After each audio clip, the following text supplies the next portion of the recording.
couldn't see myself on Facebook.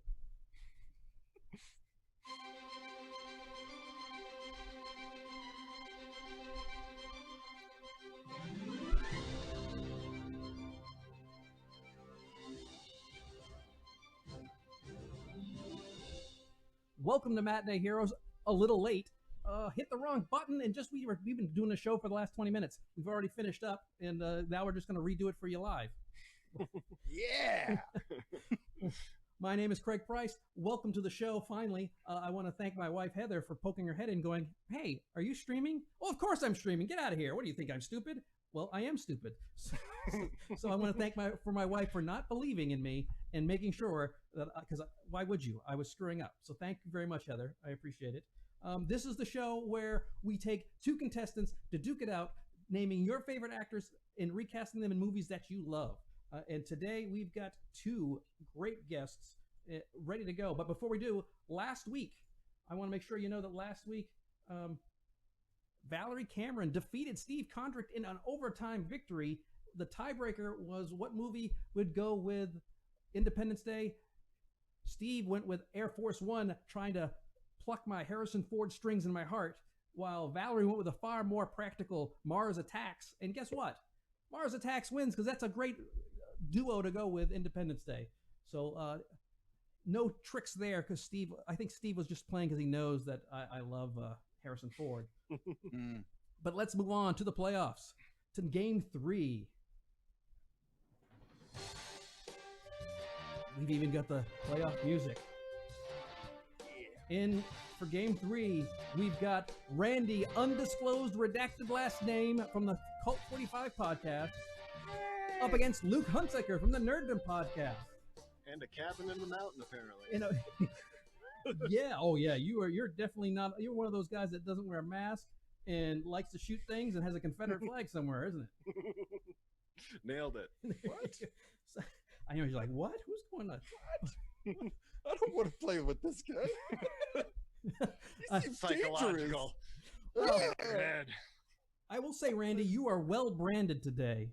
You are. Just, Oh yeah, you are I came fantastic. prepared. I was just like, I want to be sure that people know where I'm from. So we'll start Otherwise, with. I'll forget. So, Randy, you are the higher seed. We'll start with you. Have you seen The Princess Bride? Because you've been on the show before, and like you won without even seeing Smokey and the Bandit to get you in the playoffs. Last week, you were on our episode of Dunkirk. You didn't see that until you saw the podcast. So have you seen The Princess Bride before? I have seen The Princess Bride before. It was mostly on. It was on TBS. I think I saw it first time, and then I picked up the book "Which Lie Should I Tell" by the screenwriter and the actual author of the book of The Princess Bride, William Goldman. William Goldman, yeah. And like, I was like, okay, I got to watch this again now that I know his backstory behind that. And then I also read Adventures in Screenwriting, which is it was a lot harder to get through for some odd reason, but Because it's a textbook. Yeah, it is. That's what it was. Yeah, it's literally a textbook they do at oh, screenwriting class, because I've owned and read that book. Yeah. so much. So that forced you to watch the movie, or is that just something you felt you needed to see it once you read the book? It was on a list of screenwriting books that you should read, so I was like, okay. Yeah, but The Princess Bride, was it something you watched because of the book, or you watched otherwise? I watched it. I finished like the end of it. I think I heard Billy Crystal's voice, and I was like, what is going on here? Okay. Well, let's move on to Luke. From I don't know. He looks like he's in an undisclosed washroom at a truck stop, someplace outside of what, I don't know, Price, Utah. Where are you? It's my secret underground bunker to keep the aliens out of my brain. So now last week we had Valerie and Steve, both from Utah, telling me that you're probably the favorite to win because Princess Bride is by law like the state movie of Utah. And you have a 7-year-old daughter who you should, Yes. So you should have this a slam dunk. You would think, but I don't like expectations, so Like expectations. we'll see how that goes. Well, your daughter has not seen it yet. Is that true? No, she is not. She is very into the animated musicals right now, and trying to get her to sit down and watch anything that is not that is a task. Well, I feel sorry for you, and you have my best wishes, having stuck watching Frozen 2 on a constant loop. Oh, it's the best. Let it go, kids. That's what you guys need to do. You guys need to let it go. All right. So let's get to the rules. The rules are fairly simple. We're going to name a character from the movie, and we'll tell you who the actor is. You're going to tell me who you think would be a good replacement for that actor. Best choice gets 1 point.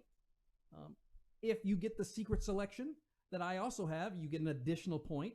Now, sometimes the best choice and my choice are the same choice. You get 2 points, but that's not always been the case. There has been instances where my choice was not the best choice. Someone came in and had something even more creative. It's rare, but it does happen. But most likely, if you get the secret selection, you're going to get 2 points. It's a great way to come back, especially if you're far behind. Person with the most points wins. I believe that's been the way it's been throughout history. It's that's how games are played. I am not just the only judge here. I have enlisted Brendan Agnew and Devin Pike. What we've done is basically I sent them your lists because you did give them ahead of time, so we could get the production and pictures ahead of time. I sent it to them blind, so they don't know who picked what, and they just told me who they thought were the best actors, and whoever got 2 points from the three of us is the choice. So if you don't like who gets picked, 2 people also voted on it, so it's not just me. So Brendan Agnew was recently on our Dark Knight Rises episode of Matinee Heroes, and Devin Pike, who is one of our favorites here at Matinee Heroes, also has a game show. Season 2 of Universal Remote is starting August 3rd, so go to universalremote.tv and sign up for that. He does a great, just like the old show Remote Control on MTV, he does it himself. It's very funny. If you're a trivia guy, it's a great thing to do. So definitely go to universalremote.tv. Now, if there's a tie, which, quite frankly, every game in the playoffs has been so far, I will flip a coin, and whoever is the highest seed, which in this case is Randy, will pick heads or tails, and then you will tell me, what your movie is and explain why that movie is your pick, and whoever I pick from that wins. That's where I come in, and so if you're going to do a double feature, if we get to a tie, better play to my strengths, not to your strengths. Now, as always, Matinee Heroes does support the podcast. It is the main sponsor. And so this weekend, we end and wrap up Christopher Nolan month, no lie, with Inception, with James Owen joining us, author and artist James Owen, very talented. Will be joining us with Alan, who was at the beginning of the month and at the end of the month. He's kind of a 2-a-month guy now, so it's good to see Alan back, and it's a great talk. I've been editing it all week, and it's a kind of a big episode, so join us for the end of No Lie with Inception. You can head over to matineeheroes.com to subscribe to the podcast. And if you like the video stream, if you love CastOFF, you can go to matineeheroes.com/CastOFF to subscribe to the videos, and you can see results from all the games that we've played. So, are you guys ready to get on with The Princess Bride? Let's do it. Oh, we already did this once. You're supposed to say as you wish. Good Lord. No, I will not say that. Rebels. Rebel without a cause. Well, Randy, we're going to start with you. And like you said, you have seen this movie before, so this is going to be strange for you casting. Let's start off with the great Carrie Ellis as Wesley, the Dread Pirate Roberts, the Man in Black. Who do you have playing the big hero of this? And this is what put Carrie Ellis on the map.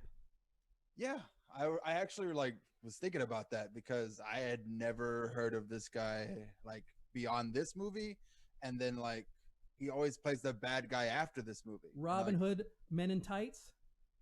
Okay, there was the other one. There was the other movie where he didn't play the bad guy, but it's usually when he shows up, he's the evil villain, and I'm like, okay, well. He's even plays a Southern guy in Days of Thunder. He's the bad guy at the end.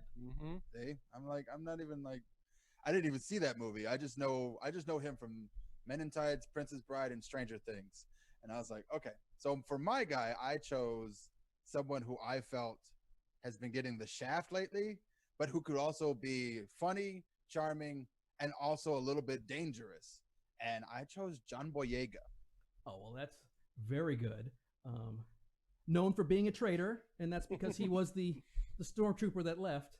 But he was great in Attack the Block. So he is super charming. He can do drama. We've got the Detroit where he was fantastic in that. He can do the bad, he did the Pacific Rim Uprising, so he can do bad franchises. I could see him playing this role. He even has some lightsaber techniques from the Star Wars. He had to learn how to use a lightsaber. See? I was all like, yeah, I want him to actually do some sword fighting. I want to see this happening. Yeah. Well, Luke, who do you have for the great Carrie Eulis? Okay, so that one was really good. But my guy that I decided to go with was Jonathan Groff from, a lot of people now have seen him in Hamilton on Disney Plus. Mindhunter was really so much what in that. Got me on the Groff bandwagon. He's disgusting. And then he also Let me does just say the this. voice of Sven in Frozen, which he's absolutely disgusting singing. He spits and slobbers, and they go, "Oh no, he's just being the crazy king." No, he's just gross. It's not necessary. But he was fantastic in Mindhunter. And and I just thought he kind of had the Carrie Ellis look to him, and I could feel I don't know, just seeing the range that I've gotten out of him, I feel like he could pretty much do anything. So a solid pick, both of you. I mean, I agree. We've got John Boyega for Randy, Jonathan Groff. I was looking for a Tom Holland. Because that number is 2 on my list. Number 2, because Tom Holland, I think he's young and good looking, and he can do the athletics, and he's got that boyish quality. But the triad has spoken, and John Boyega gets this one.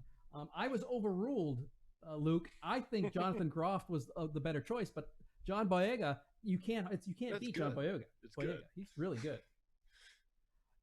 Now we get to probably what is the most difficult, because we have almost the perfect woman for this in Princess Buttercup, and that is Robin Wright, who was just wonderful in this movie. So we're going to go with Luke here. Luke, who do you have to replace almost someone who's irreplaceable? Yes, this one was really hard, and I kind of had to think of, I was looking at Robin Wright's movies, and I was trying to think of an actress that I could see doing a lot of those roles, and I opted with Brie Larson. Oh, yeah. Number 2 on my list. Oh, yeah, she's great, because she's also very talented. You've got some people who got some range. You're not screwing around. You're getting serious actors. She's obviously Captain Marvel, but when she's in room, she's amazing. That's how she won her Oscar. But she was also good as just like these little pieces, like in Trainwreck. She was good as the sister. So this moves on to Randy. Randy, who do you have playing Princess Buttercup? I'm worried about my picks now. because literally... You're winning! No. But like, my picks are like, Tom Holland. Definitely. No, it's too young for this. And like, Brie Larson wouldn't work with Tom Holland. Too old. And I was like, okay, here's what we're going to do. I'm going to go with someone who's about the same age as John Boyega, who has been... Because I had a problem with finding actresses who play damsels in distress. Everyone is their strong, independent woman nowadays. And it's fine. The problem is she didn't do very much in the movie. So I'm like, okay, I need someone who I've seen recently, like literally just sit there for a minute and then get saved by the hero. And I was like, oh wait, there is Olivia Cooke from Ready Player One. And I was like, okay, yeah. Yes, I know Olivia Cooke from Bates Motel and Me and Earl and the Dying Girl, where she has a tendency of playing terminally ill females. So she's really good. But I understand your complaint. And this is not a complaint I have, or I believe you have either. It's just that it's hard to find damsels in distress. It's just like it's hard to find manly action dudes now. They're all Timothy Chalamet's. They're all, goth type weasels. It's like, I need where's the Dolph Lundgrens? Where's the Bruce Willis's? They're not there anymore because it's just times have changed. So I can see where you'd have some problem with that. So as we continue on, we've got Brie Larson, Oscar winner Brie Larson, Olivia Cooke, up and comer. I was looking for an Emilia Clarke kind of. Number 3 on my list. Never go with your first decision, Randy. Oh, Well, he shouldn't have gone with his first decision this time because Brie Larson is who he chose for this. yeah. I think she'd be perfect. And yeah, the problem is she might be a little bit more ornery as Princess Buttercup, but that's fine. We want a little Princess Buttercup that will kind of fight back a little bit. Mm. Okay. Well, now we If move. I can guess the next person, can I get a point? Well, we'll see. Because we'll see. Now we move on to, I don't want to say the star of the movie, but probably one of the more memorable characters, Inigo Everyone's Montoya. favorite. Everyone's favorite, and literally my decisions based on this guy alone. Literally everyone else. Well, this is Mandy Patinkin playing Inigo Montoya. He's the most quotable in the movie. Almost everybody quotes him. There's memes about him. So Luke, are we? I think we're doing with Luke. No, we're not. We're doing Randy. It's Randy. My It's turn. Randy. Yep. Randy. Okay. Who do you have playing the man looking for revenge and looking for the six-fingered man to kill and avenge his father? Okay. So as an aside, I want to be clear. I did not see the Quibi thing when I made my choices. I literally didn't. Okay. I went with like on my list here. I'll read you what my list was before I do it. It was Wilmer Valderrama. That was who I was going to go with first. Oh. And I was like, no, that's not going to work. No, that's I'm not gonna going to go work. with. I'm really going to go with Diego Luna. And I was like, okay, that's who I'm going to choose. And then I was like, oh crap, he was in that Quibi thing. Number 2 on my list. Yeah. He is also known as being a traitor, but more of a rebel because he was in Rogue One, was fantastic in that. But then he's also, Dirty Dancing Havana Nights. He's awesome in Narcos, and he's pretty good in Fantastic. Flatliners. So I want to choose. I'm going to tell you what Craig's pick was because I know what it is because it's my third choice. But go ahead. all right. But Diego Luna is great. I even found the picture of him in the Quibi doing his Inigo. So that moves on to Luke. Luke, I want you to say something that'll really get Randy upset because he'll think it's his own choice. So yeah, this was the one that I told you before, Craig. I had to flip a coin on because Diego Luna was on one side of the coin, and the other Pascal side was on the other side. No, Who was on the other side? Oscar Isaac Yeah, no, was I on the other side. yeah. Oh, not on my list. Okay, cool. So I see your Star Wars and raise you a Star Wars. Mm. Well, you can do no wrong with him. He's a fantastic actor. He is on a trajectory right now. I think that once Dune comes out and he gets a couple more big things under his belt, this guy is going to be like one of the top stars of all time. I love him. He's great. Yeah, he's fantastic. One of my favorite actors. Well, we've got Diego Luna, Oscar Isaac, and I wanted an actual Spaniard, and I went with Antonio Banderas. Oh, okay. Yeah. Was that on your list, Randy? It was not. He was way too old. No, he's too old. Randy doesn't like anybody who was in a movie before 2000. No, I was trying to make it better, like fix the ranges of the age, like as of today, rather than like, I could choose whatever. And I was like, no, that doesn't work for me. Well, I will say this was the hardest one of all of them for us to choose on. And when the chips were down, came down to a fight, and it ended up being Oscar Isaac. So, Luke, you take the lead with 2-1, and we move on. Oh, man. Now we have the best name in the movie, Prince Humperdinck, played by Chris Sarandon. And so now we're going to start with Luke. Luke, who do you have playing the foppish, Weasley little Chris Sarandon's Humperdinck? Okay, so I'm glad you chose that picture because now I'm picturing the actor that I chose making that face, and it's making me laugh already. But I decided to go with Ryan Reynolds to play Prince Humperdinck. Huh. So, like myself, he is Hugh Jackman's nemesis, and I like him I like him because he's a really good riffer. Like when he can do voiceovers and stuff, or narration. And he's got a tone about him. You instantly know it's Ryan Reynolds, even though he can play a couple different characters. And I did throw in, just to be mean, his last 2 movies, X-Men Origins and Green Lantern. So even He would appreciate that. Yeah, even big names have problems. Yeah, that's fair. So Randy, who do you have playing the Prince Humperdinck?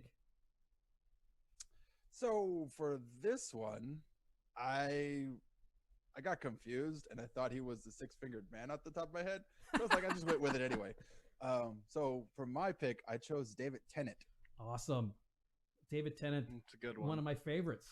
He's Am I known going to get foiled by David Tennant again? Oh, yes. he's known for being awesome. He's Yes, great. He was great as Doctor Who. And he played a great bad guy in Jessica Jones. Yes. Let's not he's forget that. awesome at bad guys. Yeah, so he even did a movie where he was played like a serial killer, like Bad Samaritan, I think it was called. Mm-hmm. That's another two good ones. So Ryan Reynolds, David Tennant. I was looking for a Richard E. Grant type, and if you don't know Richard E. Grant, he was in the last Star Wars movie where he is the bad guy that is fighting. He's kind of, you've seen him in a lot of things. If I showed you a picture of him, he's a fantastic English actor. But when it was all said and done, you can't ever go against David Tennant. Foiled again. So, Yes. Two times in a row I've been beaten by David Tennant. I didn't He's start the putting ace. him on my list. So He's the ace. So Randy has come roaring back as a tie. Now we get to the real bad guy of the movie. We've got Count Tyrone Rudin, played by the wonderful Christopher Guest. And so let's start off with Randy. Randy, the bad guy, the evil guy. Who do you have playing evil? The six-fingered man. For genuine evil, I went with because I really haven't seen him do super evil. He's always kind of in the middle. I went with Michael Fassbender. Oh yes, he is. Yes. That's a good one. That's good evil. That's sexy evil right there. Now I put him. He's actually on a professional race team for Germany. I was doing that because I was looking to see what he's known for. I'm like, he's known for being bad guys because he's Magneto. He plays the bad guy in the Alien prequels. I don't know if he plays Steve Jobs, who's a consummate bad guy. Consummate bad guy. So yeah, very good pick. That's strong. So Luke, he's on a run right now. Who do you have that's going to beat this? He is. Disclosure, my pick for Prince Humperdinck was actually coming off of this pick. And I decided to go with Hugh Jackman to play. Well, that's the Six-Finger Man, and I'm just thinking the play between him and Ryan Reynolds would be very entertaining for me. Well, that's disappointing because if anybody's ever listened to the podcast, and this is even before the podcast, this goes back to my original business podcast, Reality Check, when Alan would come on once or twice a year to talk about Oscars and summer movies. We all know that Hugh Jackman is my nemesis. He is too good. So much. He's a good bad guy. No, see, it's right there. You can tell by the movies that I've picked how much I like him. As he was in 43. He was in Van Helsing, Swordfish. Everyone's got a swordfish in them. He was in Chappie. So we got Michael Fassbender. We got Hugh Jackman. I was looking for a Hugh Laurie. You don't get half points for that. Hugh Laurie, a younger one, like, because I think House is kind of what I'm thinking about. Kind of an asshole who's just kind of rude, but also can be a little bit menacing. And we decided on Michael Fassbender. Yes. Randy coming takes back the lead. strong. Well, now we get to my favorite of the show. I really love Wallace Shawn. I think he's an amazing actor. I love his voice as he plays Vizzini. And this one, he plays smarmy brilliance, but he's too brilliant for his own good. So we're going to start with Luke. Luke, it's impossible. It's inconceivable that you could recast him. But who do you have? This was very hard, but I was thinking of the tone of his voice and the way that he portrayed it when I thought of my pick, and I opted to go with Kevin Hart. Yeah. Now, if this was an animated movie, 100%. So, like The Secret Life of Pets, I love him in that because he's that little rabbit, and his voice it doesn't match the rabbit. It's got too much attitude, which is great. That's why it's good. That's an interesting pick. Yep. I was like, he's not on my list, but no, he's not. He's close. Yeah. So Luke, Randy, who do you have to possibly go up against Kevin Hart? So for this one, I had been watching a lot of Agents of S.H.I.E.L.D. recently, and I was like, "Oh, this would be so great," because he's played like such a know-it-all, and he's played several different characters in one role. And I went with Patton Oswalt. Absolutely. Now, I also saw this.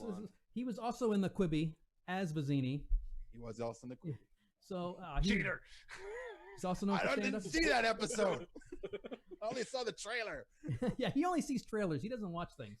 I don't watch things. He's great. I think Patton Oswalt's fantastic. I almost got in a fight with my wife because she wanted him as Fezzik, and I instantly said that's stupid. But I shouldn't have used those words. So I apologize in front of the world, honey. That's not a stupid pick. It's just I don't think it's the right pick. How's that? But I do want to apologize to my wife in front of a world audience. Oh. Yeah. So we've got Kevin Hart. We've got Patton Oswalt. I also went with Patton Oswalt. Oh. And unfortunately for Luke, the judges also went with Patton Oswalt. And because of that, you have been mathematically eliminated. I have. Oh. And that makes Randy the winner. Randy, congratulations. You move on to the semifinals, and we'll find out who your contestant is next week. But do you have any final thoughts for us? I would like to thank Luke for being such a good sport about this, and to hopefully this doesn't ruin any kind of awesome friendship we could develop later in life. Well, if he takes this the wrong way, he's not worth it. But he's a good guy. Luke's going to be coming on the podcast soon. But actually, let's talk about who you could potentially face next week. We've got. Hold on a second. I always got to hit the right buttons. I need an assistant. Next week we have Game 4, where we've got Tracy Mangum versus Brian Guanajuato. I said it right. Now, Tracy's with Movies That Make Us. The movie that he picked, that he was going against, was Ghostbusters, and his score was 5 out of 7. So he did a fairly decent job on Ghostbusters. His best pick was, of course, anytime you pick Charlize Theron, you're probably going to get a point. Not always, but as Dana Barrett, as Sigourney Weaver, absolutely. Brian is from the Bri-Fi podcast. He did Batman v Superman. Not a good movie. So it was tough, which is why he only got 3 out of 7. But he still had enough to win. That was back when we had 3 people playing. So his is a little bit more spread out. So don't be confused by the number. And he had a fantastic pick as Alan Rickman as Alfred. How can you go against that? That's a good pick. That's a great pick. So Tracy and Brian, you were going to do Mission Impossible Fallout, because it's Tom Cruise. It's another, I didn't even realize this. He's going to be recasting another Superman. We've got Henry Cavill cocking his arms like guns. We got Simon Pegg. We got Ving Rhames for some reason, who just he never moves. You never see him below the waist, and he doesn't really move very much. It's easy money. But Tom Cruise in Mission Impossible Fallout, we'll have that next week, the 28th at 9 p.m. Eastern, 6 p.m. Pacific. And just remember, if you like the show, please go to Matinee Heroes and follow the podcast and follow the video stream. You can see us on twitch.tv/Matinee Heroes. You can join the Facebook group, and always remember that we have events, so you can click on those so you'll never miss one. And matineeheroes.com/CastOFF to subscribe to the YouTube channel. Once we hit 50, we'll have a custom one. But on behalf of my guests, and I really want to thank you guys both for being great sports, tremendous picks. I know it was kind of a blowout at near the end, and that's only because he honed in on that Patton Oswalt. But I want to thank Luke Hunsaker from the Nerd Dome podcast, Randy Redacted from the Cult 45 podcast. My name is Craig Price. Thank you guys so much for watching.